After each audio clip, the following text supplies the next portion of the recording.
Альбина Черепанова окончила Якутский госуниверситет по специальности горный инженер-гидрогеолог, кандидат геолого-минералогических наук. С 1981 года занимается педагогической и научной деятельностью на кафедре междотоведения инженерно-технического факультета ЯГУ. Исследования минеральных лечебных подземных вод Якутии явились основой ее диссертации. С 2000 года генеральный директор Якутского фондового центра. В качестве руководителя Республиканского аукционного центра стояла у истоков создания одного из первых регистраторов в Дальневосточном округе и внесла значительный вклад в его становление и развитие. Член Общественного совета Министерства имущественных и земельных отношений. Входит в состав совета директоров ряда акционерных компаний. Альбина Прокопьевна, добрый день. Здравствуйте, Анна. Очень рада видеть вас в нашей студии. Во-первых, наши поздравления с 30-летием фондового центра. Дата значима. Недавно вы провели конференцию, и очень много ваши коллеги и журналисты из региональных изданий, из Дальнего Востока, все говорили о вас как о профессионале, человеке, который сохранил штат сотрудников, да, которые работают на протяжении 20-30 лет.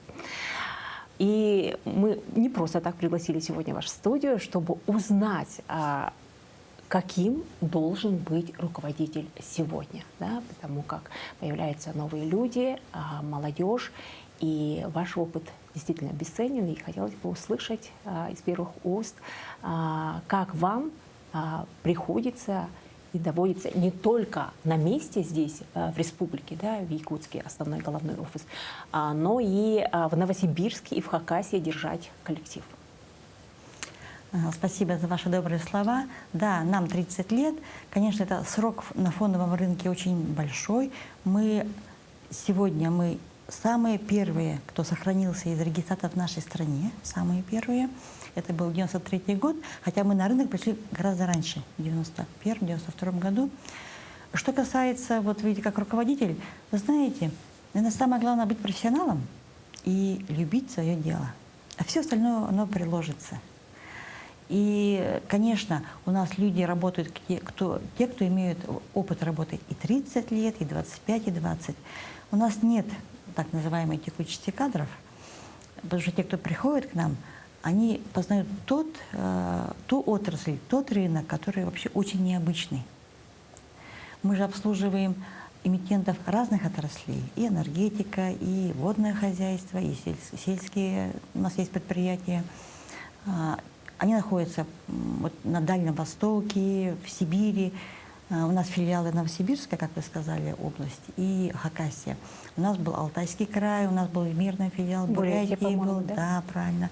Но, конечно, какая-то оптимизация должна быть, но мы обслуживаем эмитентов вот этих названных регионов, в том числе там Красноярский край, Тува и так далее.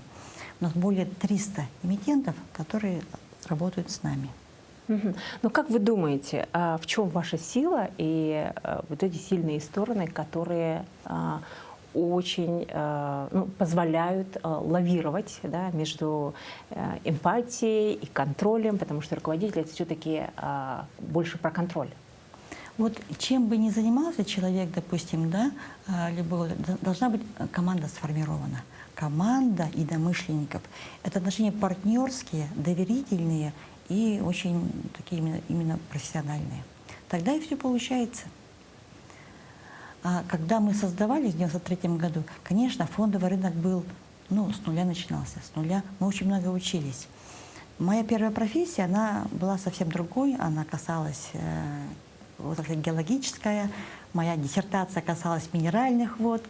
И вот тогда у нас в Якутске была создана Якутская товарно-сырьевая и фондовая биржа.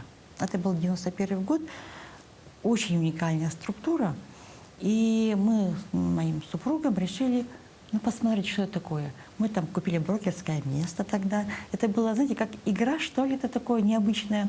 Мы с мужем, оба гидрогеологи, мы учились вместе, и специальность у нас единая. А вы тогда ушли со своей профессии? Нет, пока еще не ушла, просто вот это была вот игра, работа на бирже.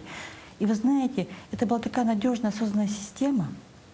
Это были торги онлайн. А ведь это был всеобщий дефицит. всеобщий дефицит. И вот тогда мы ездили в Москву и учились. Вот тогда впервые возник закон. Это была вот газета, российская газета. И нам курсы в Москве вел Починок Александр Петрович. Он тогда был замминистра финансов. Вот уровень какой, да? Мы каждый абзац закона очень детально изучали. С тех пор такого вообще, я не знаю, чтобы такие курсы были. И тогда вот мы настолько понимали этот фондовый рынок, прямо как азбуку знали. И когда мы сюда приехали в Якутск, мы уже все буквально были именно компетентными, грамотными людьми. И когда уже сформировался вот тот рынок, начала приватизация формироваться, нам было все понятно. Поэтому, может быть, так легко мы и вошли в этот рынок. Одни из первых в стране. И тогда вы набрали свою команду? Да, это был конкурс, это вообще многие желали что-то новое. Ну, вообще, наверное, мы, северяне, всегда что-то новое любим осваивать, да, и будь то путешествия, будь то новые какие-то отрасли. И сейчас и отличаются наши вот по новым технологиям, IT-технологиям, передовыми идеями. И, конечно, многие желали, это был очень жесткий отбор буквально. Не все попадали, но те, кто попали к нам, действительно самые грамотные. И мы постоянно учимся. Проводим сами вебинары для наших филиалов, сами везде участвуем, ездим и проводим консультации, обучение по финансовой грамотности для населения. Сейчас очень много говорят, что каждый руководитель — это психолог.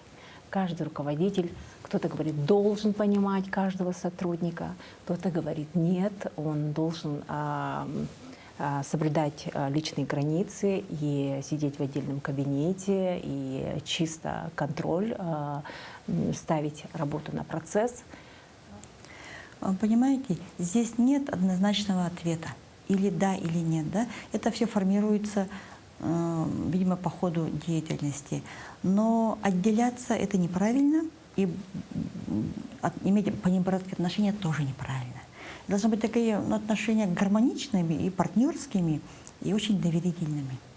Только тогда формируется команда, а вот команде уже все по плечу. И мы это неоднократно по себе знаем, когда возникает, у нас на фондовом рынке бывают разные ситуации, если потом будет время, я расскажу, когда именно действия команды, действия людей вот, возможно выполнять любые задачи, любые проблемы, если они возникают. Поэтому здесь нет готового ответа, это каждый решает сам. Каждый руководитель решает сам, как он будет руководить тем или иным коллективом.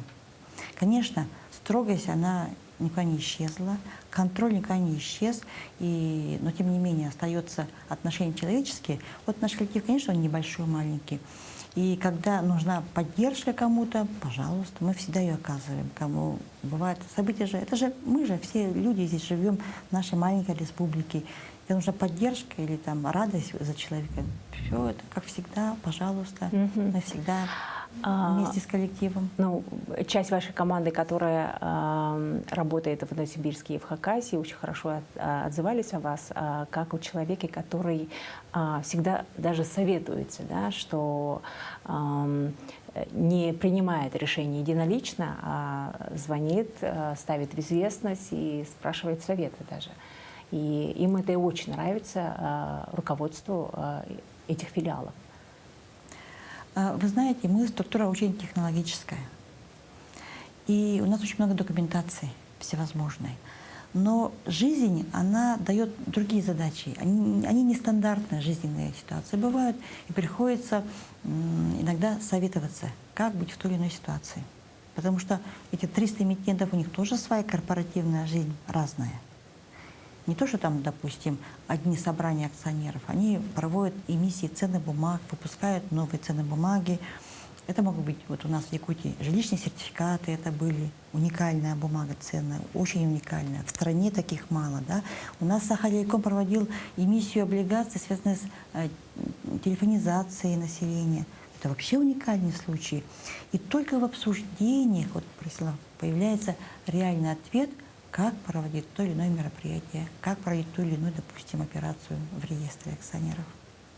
Поэтому очень разнообразный, и без общего совета, без общего решения иногда и не знает никто, как проводить данные процедуры. Кроме основной деятельности, вы очень много работаете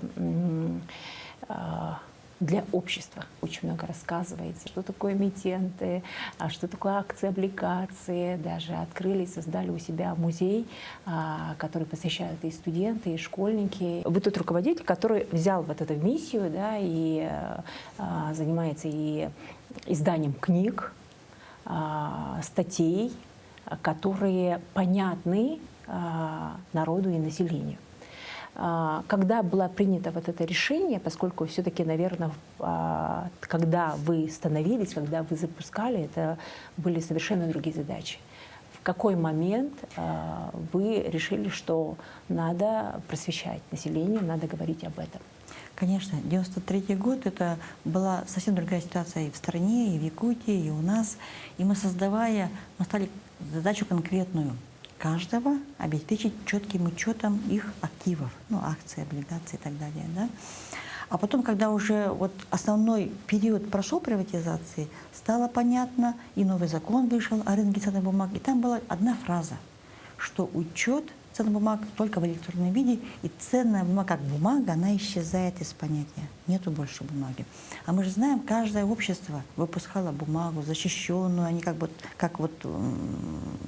купоны, допустим, были, так вот, любые бланки. И все, они исчезают, они теряют свое назначение. И тогда пришла мысль, а может быть, их надо сохранить. Они такие вообще сделаны с любовью, каждый эмитент, там все знаки стоят, обозначения, фирменные знаки. И тогда мы и начали формировать наш получается, музей, да, то, что вы назвали. И когда уже спустя лет 10 стала забываться вообще история фондового рынка, а сейчас тем более как-то забывается. И вот мы решили написать книгу. Книгу назвали ее очень так лирически, да, «Из века в век переходя». А почему такое название? Потому что мы знаем, это видно из документов архивов, что и в XIX веке, и ранее у нас были в Якутии ценные бумаги. Вот я вижу алёкминские, допустим, векселя, пожалуйста, когда люди, охотники, идут на промысел, им же нужны средства, и они занимали деньги. Поэтому вписывал собственник этих денег вексель, расписывался охотник, и вот было обращение этих бумаг. Потом после окончания, допустим, хорошего промысла приходил, расплачивался этот охотник и погашал этот вексель. И они сохранились. Вот в архивах это есть. И, конечно, у нас в музее копия, но все бумаги современные, они все являются оригиналами. Это более сотни, очень, только республиканских наших якутских бумаг. Конечно, это уже просто реликвия, потому что они не имеют хождения. А облигации нашего Минфина, а всевозможные казначейские векселя, сертификаты, не только акции. Там такое большое разнообразие. И наши товарные талоны, это тоже же ценная бумага. Тут можно вообще отдельная история. Поэтому мы по этому поводу написали книгу, чтобы вот сохранить вот те первоначальные базис, который позволит сегодня фондовому рынку развиваться. Стоит отметить, что фондовый рынок у нас, да, развился очень быстро. Как все это строилось, все равно смотрели в ту сторону, перенимали опыт, либо строилось что-то свое. Конечно, приватизация у нас была лихой, как можно сейчас говорить, спустя много лет. Конечно, много потерь, много ошибок сделано. Это сейчас, спустя много лет, можно сказать, что тут так нужно было. Наша была цель, наша задача — сохранить акционеров, их учет их прав на те или иные ценные бумаги.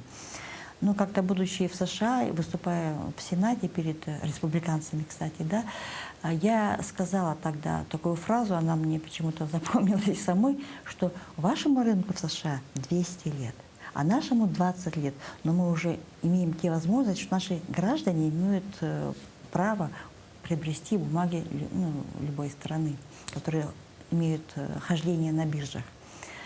Действительно, мы такими темпами, наша страна такими темпами шла, что буквально нужно было догнать ту систему рыночной экономики, которая уже во всех странах европейских существовала, в странах рыночной экономики. И консультантами были, конечно, зарубежные партнеры. Можно критиковать их действия сегодня, тем не менее у нас тоже был свой, ну, как бы профессионализм, да, свой опыт, свой ум, который позволит нашей стране все-таки создать этот фондовый рынок. И сегодня у нас есть центральный депозитарий, у нас есть биржа, которая позволяет работать, ну, по всему миру. Я не говорю о сегодняшнем дне, когда есть некоторые ограничения, они есть ограничения, но в целом система налажена и работает. Вы также активно работаете по финансовой грамотности, по тому, куда и как инвестировать. Вообще стоит вкладываться в ценные бумаги? На самом деле, вот советы давать, вот сегодня, пожалуйста, туда инвестируйте, да, не очень правильно, наверное, потому что ситуация меняется постоянно, но я часто слышу, вот там олигархи приобрели акции Алроса, а мы не можем. Вот это неправильная позиция. Вот любое ПАО, публичное акционерное общество, можно акции их приобрести. На бирже, через дилеров, брокеров. Пожалуйста, обращайтесь. У нас же есть депозитарии в наших крупных банках, и можно эти акции в любой момент приобрести. Но не надо думать, что вот я сегодня куплю, а завтра будут уже доходы огромные. Это долгосрочное вложение. И вот мы всегда говорим, реклама, которая вот бывает где-то вот, ну, в сетях там, социальных, любых, там, допустим, в интернете попадают там всяческие там сбоку экрана. Вот там «Газпром» часто вспоминается, что покупаете, завтра будет у вас вот чуть ли не там десятки тысяч рублей. Не верьте, не верьте.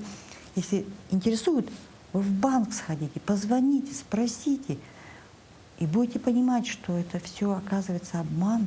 Сколько людей, к сожалению, обманываются. Мы об этом на наших семинарах говорим, но не все же приходят на семинары. Все думают, ух ты, какое предложение, там все неправда, а вот тут правда. И вот попадают на эту уловку. Угу. Не бывает такого мгновенного обогащения. Это все годами.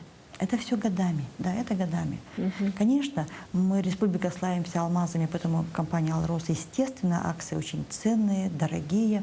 Если взять рост за все эти годы его, это, конечно, огромный рост. И вот сейчас, конечно, когда мы говорим страны БРИКС, и когда основой будут валюты золото, конечно, нужно думать о том, чтобы не сам металл покупать ни в коем случае, допустим, да, а есть очень много инструментов, ценных бумаг, когда основой является золото. Поэтому вполне реально сегодня инвестиции средства вот в такие паевые фонды, например, где основой является золото. Часто вы проводите вот такие просветительские семинары, мастер-классы для населения? Ну, на самом деле не очень часто, да, потому что у нас есть торгово-промышленная палата, там есть финансовый блок. У нас есть Минфин, который распределяет вот этими функциями, да, по просвещению. Есть Национальный банк. И мы совместно проводим часто конференции на эту тему. Угу. Куда может попасть любой желающий? В принципе, да, мы об этом даем объявление, но желающих почему-то бывает не так много, как бы хотелось. Ну, таким образом. Ну вот мы чуть-чуть затронули, да, о том, что вы пишете книги, работаете и в соавторстве, и ваше хобби, можно так сказать, да, параллельная деятельность — это сохранение истории. Да. Наверное, это от векселей, от акций все и началось, но теперь перешли больше к людям.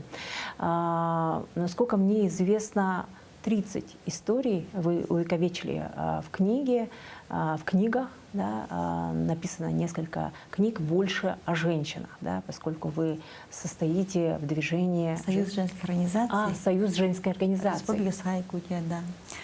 А вы знаете, я после той книги, вот «Из века в век переходя», написала книгу о одной известной женщине, Дмитриевой Татьяне Парфеневне. Она возглавляла наше женское движение с самого первого дня. Это 50-й год. И вот когда я ее представила в Союз женской организации, и я как-то, вот, вы знаете, неожиданно для меня открылись вообще двери как бы в другой мир. Понимаете, фондовый рынок, он требует совсем другой деятельности. Мы там в цифрах, мы там в нормативных там документах. И как-то оказывается... Хочется творчества. Нет, мы очень мало знаем реальную жизнь. Вот это, я должна признаться в этом, да. И когда я эту книгу написала и представила вот союзных организаций, и вот для меня совсем другая сторона жизни открылась. Вот какой-то социальный блок, как сейчас так принято говорить, да. И это был вход мой в Союз женских организаций. Действительно. И я поняла, что таких, как я, кто, может быть, немножко в стране находится, очень много. И интересных людей вокруг, действительно, это сотни людей. И как-то мне, может, хотелось вот исправить саму себя, да, и у нас же большая история нашего женского движения. В 1925 году прошел первый съезд трудящихся женщин в Якутии. Вот скоро будет 100 лет. И вот мы постепенно восстанавливаем те имена, которые известны. Вот начиная с Дмитрия Татьяны Парфеневны и так далее. И у нас раз в 5 лет проходит съезд.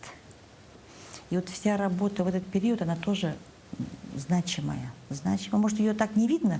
Социальный вопрос же не то, что там сегодня было так, завтра по-другому. Да? Это же тоже период накопления происходит. И вот об этих женщинах, об этих людях очень много хочется сказать. И поэтому возникают такие истории. А как вы отбираете истории? Или они сами приходят, люди, случаи? Вот, например, был юбилей клуба «Катюша». Ко мне пришли и говорят, можете брошюрку подготовить про клуб «Катюша»? Это клуб участниц войны. А когда я посмотрела истории, каждую женщину, я прямо ощущение, что будто бы я их всех знаю. По архивным документам, по фотографиям. Я подумала, какая брошюрка, здесь должна быть хорошая, монументальная книга. И она появилась через, буквально 9 месяцев. Мы ее презентовали, перед горожанами. И, конечно, история увековечена по этим людям. Потом был памятник, появился организатору этого клуба. Это,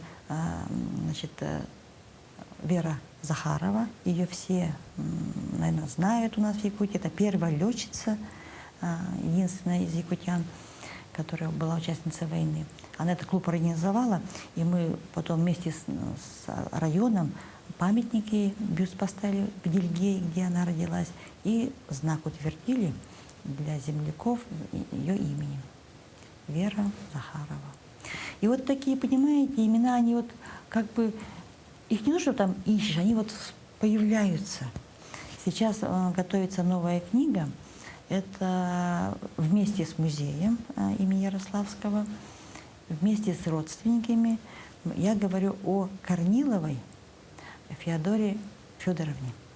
Когда-то она вот тоже училась в Москве. Это дочка нашего первого композитора республики. И она познакомилась в военные годы с одним революционером, так можно сказать, да, в Венгрии. Стала его женой. Ракоши ее фамилия стала, а не Корнилова. И вот он, человек очень известный был, стал первым лицом Венгрии. Значит, у нас первая леди Венгрии. Как интересно. Вот, Федоровна Ракоши, которой вот мы пишем книгу. Они родственники здесь есть? Ну да, это нашли поколение, да, нашли, да, очень интересно. И вот я только что недавно была в Альбинском районе, прямо в Калахе, в Дапарае, где она родилась, где она жила. Ее хорошо помнят. И вот ее подарки, которые там хранятся, прямо мы это все засняли в будущую книгу. В музее очень много материалов. Такие интересные люди. Но нету материалов, нету опубликованных материалов. Потом приходится вот догонять историю и писать о таких людях. Это очень интересно. Это так захватывает.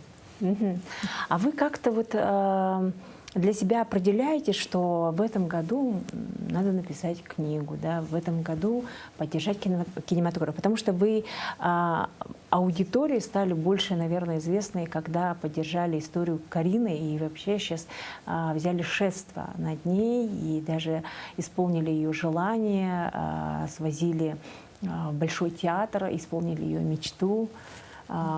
Почему Карина, почему эта история вас так вдохновила, и почему вы продолжаете помогать и поддерживать эту девочку? Вы знаете, наверное, планировать хорошо какие-то свои события, жизни, но настолько вокруг много разнообразия в жизни, что невозможно все запланировать. Ко мне приехал внук, у нас он жил, ему было 4 года, и есть книга о Карине, мы ее начали читать. И он мне говорит, я хочу с Кариной познакомиться. Ну, просто ребенок хочет познакомиться, ну, не проблема же.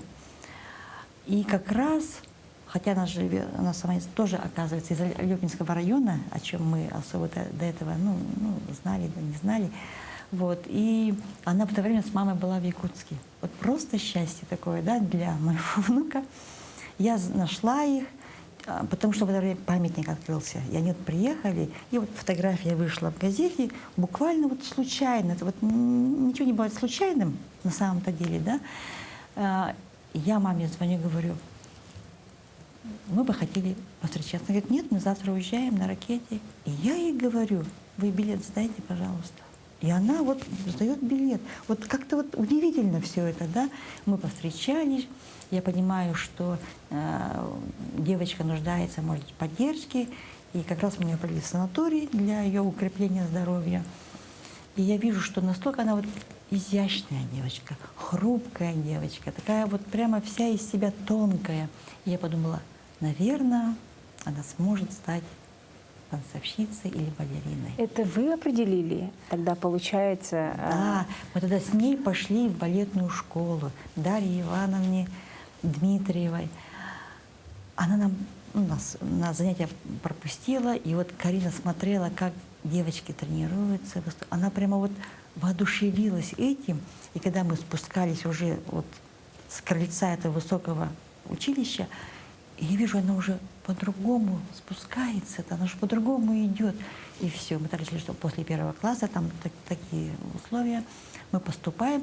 Она сейчас 7 класс, действительно, и очень хорошо учится, хорошо танцует. И мы решили, я подумала, что нужно горизонты расширять ребенку. Мы поехали в Москву, мы были в театрах, мы везде. Вы стали крестной мамой? Да, она меня так и называет, крестная мама, действительно. И мы были на спектакле в Большом театре и попросили, а можно к вам прийти на репетицию? Но как-то вот очень нам случай благоволил, мы были на репетиции, там очень серьезные, конечно, там занятия ведутся. И нам наша Карина тоже в одежде балерины, там тоже с ними занималась, и там на нее смотрели и говорили, что трудиться, и все получится. Ну, кроме того, мы были в балетной школе у Лепы. Там она нам тоже показала уникальные упражнения. Говорит, вы запишите, занимаетесь. Мы записали. Теперь эти упражнения вся балетная школа наша делает. Очень уникальные какие-то, видимо, для того, чтобы развивать вот систему мышечную. Но, тем не менее, в Москве мы побывали. Еще мы съездили в Санкт-Петербург потом. Я там выступала с танцем «Якутяночка» на эсэхе. Эсэх проводили там. И, конечно, ей аплодировал Санкт-Петербург, наши земляки. Конечно, девочка очень подает надежды. Будем думать, что все у нее получится. 7 класс. Еще многое впереди учебы. Учеба балерин — это очень большой, серьезный труд. Да, это колоссальный. Главное, бы здоровья хватило. Это колоссальный труд. Ну, сейчас наверняка наши телезрители думают, что почему Карина, неужели своих детей нет? Хочется сказать, что у Альбины Прокопьевны 2 прекрасных дочерей, которые выросли, уже обрели семьи и профессию. И одна маркетолог, вторая работает в сфере IT-технологий. Да. Вообще, что важно в воспитании, как вы думаете? Поскольку этот вопрос тоже очень интересен, поскольку мы вот в предварительной беседе, когда общались, очень многие даже женщины-руководители упускают. Да? У меня тут была как раз гостья, говорила то, что я чужим детям больше внимания отдаю, а мои дети — это как цветы в горшке, да, сами распускаются и сами цветут на подоконнике. Как у вас обстояло дело с этим? И они же прекрасно реализовались, имеют профессию, любимое дело и очень востребованные профессии. Да, так действительно есть. А вы знаете, вот мой отец был педагогом, учителем начальных классов. И вот так специально заниматься с нами, там кто-то, мама работала очень много в культуре, никто не занимался. Мы жили в сельской местности, вы же знаете, там как в селе, дети сами по себе, но какой-то есть такой незримый контроль, и пример родителей имеет очень большое значение. Нельзя думать, что вот я с детьми так, дома сяк, а на работе по-другому. Дети — это хорошие психологи, они видят все, они наблюдают за своими родителями, очень так глубоко знают. И поэтому, когда у нас дети появились, у нас 2 девочки, то, видимо, наш пример собственный. Но наша вообще профессия, что моя первая геологическая, что вот моя вторая финансовый рынок, это, получается, юридическое образование я получала. Конечно, это все дети видели. И мы дома часто об этом рассказывали. Это настолько было, это же все новое, это все интересное. Даже когда мы когда поступали на обучение в университет, на гидрогеологию, это уже было первый набор. Мы были первыми, кто учился. Мы первый выпуск, диссертация, тоже первая работа. И, конечно, мы этим сами гордились, дома рассказывали, что вот такие интересные вещи. Фондовый рынок — это тоже что-то первое, новое. И, конечно, не без эмоций. Я думаю, что дети все это видели, наблюдали и тоже хотели быть первыми. Что главное — воспитание, да, да, делиться, безусловно, рассказывать, да, о своих успехах, да, показывать своим примером, что учимся, развиваемся. Что еще самое главное, вот эта незримая какая-то нить между ребенком и Вы родителем? знаете, еще, наверное, межпоколенческие связи. Вот я не могу, нету рецепта, что вот делай так, и у тебя ребенок вырастет умницей, да? Мы всегда были рядом с бабушками, с дедушками, всегда вместе, особенно такие большие события, большие праздники. И все это вместе, оно как раз идет воспитание. Вот то незримое, что объединяет большую семью и воспитание. Все наши там родные — это интеллигенция, очень грамотные, умные люди. Поэтому это, видимо, все-таки передается и младшим поколениям. И мы это сохраняем сейчас тоже, чтобы вот мы всегда эти большие праздники, мы всегда всех больших наших родственников, всегда нас очень много. Мама-руководитель обычно руководит всем процессом. Домой не перетаскивали вот эту социальную роль? Ну, в такой жесткой, как вы Да, говорите, требовательность. манере нет, конечно. В жесткой манере нет, но хотя, может, некоторые... Вот я люблю, чтобы был, допустим, чисто вот такой, ну, порядок, системность какая-то, да. Вот, кстати, вот это в чем еще выразился интересный момент, да, системность. Вот это работа моя такая, да, у нас все системно, все упорядочено. Как-то бывая в музее, я подумала, что интересно, а у них есть каталог, нет? Оказалось, нету каталога. Ну, это было очень давно, уже лет 20 назад, да. И я предложила тогда Асе Львовне, вот нашему художественному музею, а давайте вместе с вами составим каталогизацию того, что у вас есть. Например, давайте начнем с Кости. Она прямо нашу идею поддержала. Это, конечно, были большие финансовые затраты. И мы издали первую книгу-каталог, альбом-каталог, все, что есть из Кости вот этого музея. Потом у нас родился другой проект, продолжение. Коллекция изделий из серебра и металла. Все, что есть серебро, мы тоже издали. Сейчас 3-й том издается. Все, что есть в этом музее из дерева и бересты. Вот этот системный подход, он, наверное, во всем. И также дома. Я люблю, чтобы было дома. Упорядочено. Упорядоченность во всем. Чтобы и вот окружающее вокруг было, там, ну, даже дачная территория, допустим, да. Поэтому, а это же большая работа, и мы все вместе это делаем. Это же тоже пример. Но рецепта нет, естественно. Это, видимо, каждый решает сам для себя. Ваши 3 золотые правила, которым вы следуете и опираетесь. Это такой вопрос философский. На самом деле, наверное, первое правило, что этих правил нет. На самом деле правил нет. Больше всего, наверное, надо опираться на свою интуицию и на свою мудрость и ум, на свою подготовку профессиональную. Ну а потом, если это правило, второе правило, это сама жизнь расставляет все по своим местам и дает те возможности, которые можно реализовать. Человек смотрит, может он это сделать или не может. Вот как бы судьба сама определяет. Тебе дает возможности, а ты делаешь или не делаешь. Это, пожалуй, второе правило, которое нужно соблюдать. Мгм. А вы всегда доводили дело до конца? Или все-таки себе позволяли иногда, ну хорошо, здесь не очень хорошо получается, пусть я не буду не самой хорошей в глазах тех людей, которые в меня поверили. Потому что, насколько мне известно, вы еще и в прошлом были в спорте. Конечно, у меня очень много дел, которые еще пока не закончены. Я говорю пока, потому что надеюсь, что я их закончу. На самом деле, вот работая в университете, я 10 лет проработала на кафедре мерзлотоведения преподавателя. И я вот, когда вижу по студентам, некоторые очень четко относятся к своим заданиям. Любым путем, трудно, не трудно, но сделают, да. А некоторые как-то так небрежно, потом уходят, не учатся, берут академические. И я все думаю, почему же так случается? И оказалось, что вот такое целеустремленность, она воспитывается, оказывается. Дети, занимаясь спортом, ну, еще будучи школьниками, воспитывают в себе вот это умение преодолеть трудность. Всегда ставят цель, можно ее достичь. Поэтому, наверное, тоже вы по жизни видите, некоторые говорят свои идеи, их реализуют. Потому что они, наверное, вот натренированы еще с детства.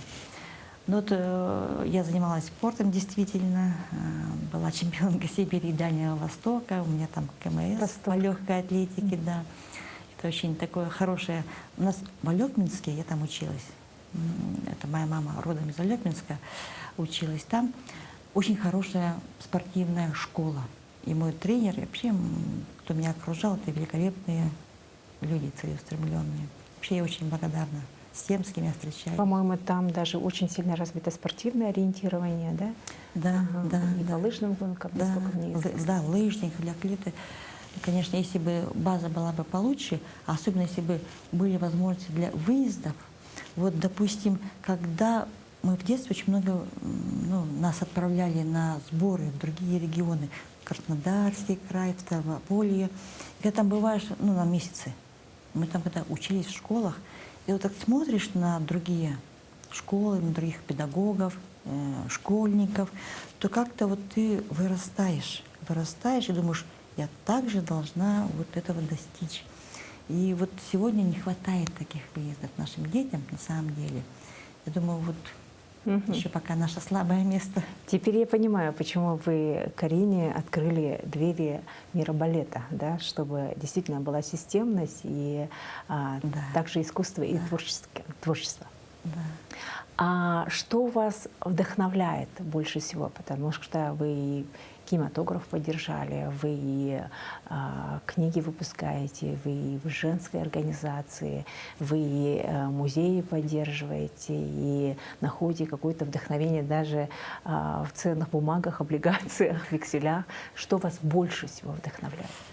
Наверное, вообще настолько жизнь интересна, столько много новых вещей вокруг.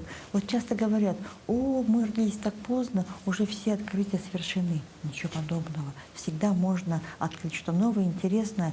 И это вдохновляет на новые свершения, действительно.